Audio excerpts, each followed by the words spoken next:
Hi everyone, this is शालो here. आज के इस वीडियो में हम बात करेंगे नॉन सैम्पलिंग एरर की। सोशियोलॉजी में नॉन सैम्पलिंग एरर वह एरर है जो कि रिसर्चर रिसर्च में होता है।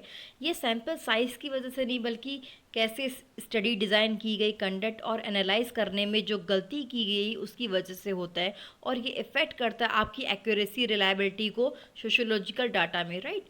तो यहाँ पे देखिए, आप देख सकते हैं पहला क्या है, पोअरली वर्डेड क्वेश्चंस। तो यहाँ पे जैसे आप जब भी क्वेश्चंस जो होते हैं, जब क्वेश्चंस कंफ्यूजिंग और बायस्ड हो, तब जो रिस्पॉन्ड होता है वो मिसअंडरस्टैंड होता है। एग्जाम्पल के लिए, जब हम सर्वे करते जेंडर इक्वालिटी के में सवाल किया जाता है कि क्या आप एग्री करते हैं कि आदमी ज़्यादा कमाते हैं क्योंकि वह ज़्यादा मेहनत करते हैं। अब देखिए, इस सवाल में ही आपको इंकरेज करेगा बायस्ड आंसर के लिए, ना कि आपको ट्रुथफुल ओपिनियन दें आप। दूसरा क्या है यहाँ पे, रिस्पॉन्स बायस। जब देखिए रिस्पोंडेंट्स आंसर ऐसा दे जो कि सोशली एक्सेप्टेबल हो, ना कि ऑनेस्ट वन। एग्जाम्पल के लिए आप देखिए, जैसे अल्कोहल कंजम्पशन पर स्टडी होती तो कई लोग यहाँ पे अपनी ड्रिंकिंग हैबिट्स को अंडर रिपोर्ट होती हैं क्योंकि वो नहीं चाहते कि वो उन्हें कोई जज करे।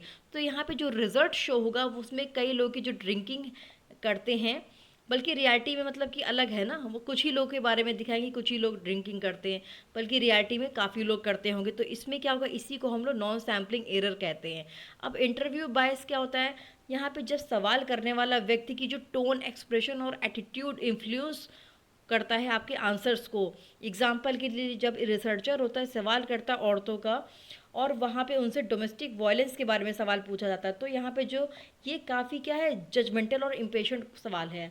ठीक है, तो यहाँ पे जो औरतें होती हैं, ठीक है, औरतें होती तो वे यहाँ पे सच को छुपाने की कोशिश करती हैं और कहती हैं कि सब कुछ ठीक है। तो यहाँ पे जो डाटा है वो आपका इनएक्यूरेट आता है, राइट। अब आपको समझ में आ रहा होगा धीरे धीरे। तो यहाँ पे जो सोशोलॉजिस्ट है वो यहाँ पे होल पॉपुलेशन की स्टडी भी करेंगे, फिर भी रिजल्ट में क्या होता है, गलत आएगा है, क्योंकि यहाँ पे इसमें डिज़ाइंस मिस्टेक्स हो सकती है, बायस्ड क्वेश्चंस होते हैं, डाटा एरर, और यहाँ पे मिसलीडिंग रिस्पॉन्सेज भी होते हैं। तो इसी को हम लोग नॉन सैम्पलिंग एरर कहते हैं। आई होप कि यहाँ पे आपको क्लैरिटी हो गई होगी। अगर